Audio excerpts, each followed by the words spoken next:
नमस्कार, आप देख रहे हैं बिजनेस टुडे बाजार। मैं हूं हर्ष शर्मा। एक बार फिर मैं आपके सामने हाजिर हूं। तो कोटक महिंद्रा बैंक ने शेयर मार्केट को एक खबर दी और जिसका असर उसके लिए तो पॉजिटिव रहा, लेकिन फेडरल बैंक के लिए नेगेटिव हो गया। भाई ऐसी क्या जानकारी दी जिसका असर फेडरल बैंक के लिए नेगेटिव हो गया, तो पूरी वीडियो में हम लोग समझाएंगे और फेडरल बैंक के ऊपर भी काफ़ी चर्चा करेंगे। लेकिन उससे पहले आपसे गुजारिश है कि हमारे चैनल बिजनेस टुडे बाजार को लाइक शेयर सब्सक्राइब करना मत भूलिएगा। तो कोटक महिंद्रा बैंक ने शेयर मार्केट को एक खबर दी है कि जो केवीएस मनियन है, जो इस समय बैंक के होल टाइम डायरेक्टर हैं, उनको ज्वाइंट मैनेजिंग डायरेक्टर के पद पर प्रमोट कर दिया गया है। जी हाँ, केवीएस मनियन का नाम आप याद रखिएगा, आगे आपको पता चलेगा कि पीछे की कहानी क्या है। इसके साथ ही उन्होंने जो होल टाइम डायरेक्टर हैं शांति एकबरा को डिप्टी एमडी बना दिया गया है यहाँ पर। इस वजह से फेडरल बैंक में दबाव देखने को मिला। अब आप कहेंगे केवीएस मनियन के चक्कर में फेडरल बैंक के शेयरों में क्यों दबाव देखने को मिला। दरअसल इसके पीछे की कहानी ये है, जो कि रिपोर्ट्स बताती हैं कि फेडरल बैंक ने केवीएस मनियन का नाम जो है बैंक के संभावित एमडी और सीईओ के लिए चुना था, और इस फेडरल बैंक ने आरबीआई को एक लिस्ट भी सौंपी थी जिसमें केवीएस मनियन का नाम शामिल था। अब कोची के जो ये फेडरल बैंक है उसमें हम लोग लगातार देख रहे हैं कि सक्सेशन प्लानिंग के तहत वो नए अधिकारी को नियुक्त करने की कोशिश कर रहे हैं यहाँ पर, और उसी के तहत ये कार्रवाई होती देखी जा रही थी कि आरबीआई को जो नाम सौंपे गए थे। फेडरल बैंक के जो मौजूदा एमडी हैं और सीईओ जो है श्याम श्रीनिवास जो हैं, वो करीब 2010 से अभी तक कार्यरत है। आरबीआई के नियम साफ तौर पे कहते हैं कि कोई भी कंपनी का अगर सीईओ है तो वो किसी भी बैंक में 15 साल तक मैक्सिमम रह सकता है, बस शर्त ये है कि वो प्रमोटर नहीं होना चाहिए।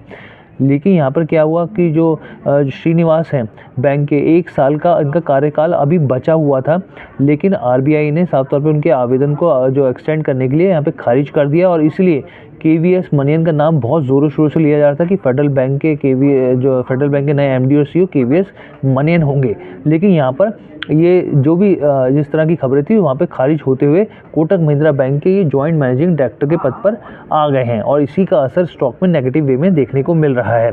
अगर आप मौजूदा वक्त में देखें तो ये जो स्टॉक है करीब यहाँ पे 154 रुपये पे ट्रेड कर रहा है। करीब 6% की गिरावट देखने को मिली इस खबर के बाद से, और जो इसका हाई है करीब यहाँ पे 167 इसका हाई है, और जो इसका लो है 121 इसका लो है। पिछले आप समझिए 1 महीने में फेडरल बैंक ने करीब 10% का मुनाफा कमा के निवेशकों को दिया है। 6 महीने के हिसाब से देखें तो करीब 15% की तेज़ी रही है स्टॉक में, और इसके साथ ही अगर आप 1 साल का रिटर्न देखें तो 22% का रिटर्न इस स्टॉक ने दिया है। तो इस लिहाज से देखा जाए तो ये जो है ये कुछ मामले में निवेशकों को फ़ायदा होता हुआ स्टॉक के ज़रिए दिखा है। अगर आप यहाँ पर देखें कुछ और चीज़ों पर अगर हम लोग फोकस करें, अगर टीटीएम देखें, जो ट्रेलिंग 12 मंथ के हिसाब से देखें तो कंपनी का जो रेवेन्यू है साल दर साल के हिसाब से अच्छी खासी बढ़ोतरी देखने को मिली है, और अच्छी खासी तेज़ी देखने को मिली है। यहाँ तक कि कंपनी के जो फाइनेंशियल प्रॉफिट्स हैं उसमें भी काफ़ी अच्छी बढ़ोतरी आई है, और बहुत सारी चीज़ें जो हैं कंपनी के पॉजिटिव वे में दिखती है। लेकिन हम यहाँ पे क्लैरिटी दे दें कि हमारी तरफ से यहाँ पे कोई भी खरीदारी की सलाह नहीं है, क्योंकि हमारा जो चैनल है वो बेसिकली आपको नॉलेज के लिए है और बिज़नेस से जुड़ी खबरों के लिए है यहाँ पर। इसके अलावा अगर आप और भी चीज़ें देखें यहाँ पे कि स्टॉक का अगर आप कंपाउंड प्रॉफिट ग्रोथ देखें कंपनी की, तो करीब 3 साल में 26% रही है यहाँ पे, और स्टॉक के हिसाब से कंपाउंड एनुअल ग्रोथ देखें यहाँ पर तो यहाँ पे भी पिछले 5 साल में और 3 साल की बात करें तो 25 से 15% के बीच रही है यहाँ पर। कंपनी के पास रिजर्व भी करीब 21,000 करोड़ के हैं यहाँ पे। और इसके अलावा अगर आप शेयर होल्डिंग पैटर्न की बात करें तो शेयर होल्डिंग पैटर्न जो है एफआईआईज़ का स्टॉक में बड़ा है।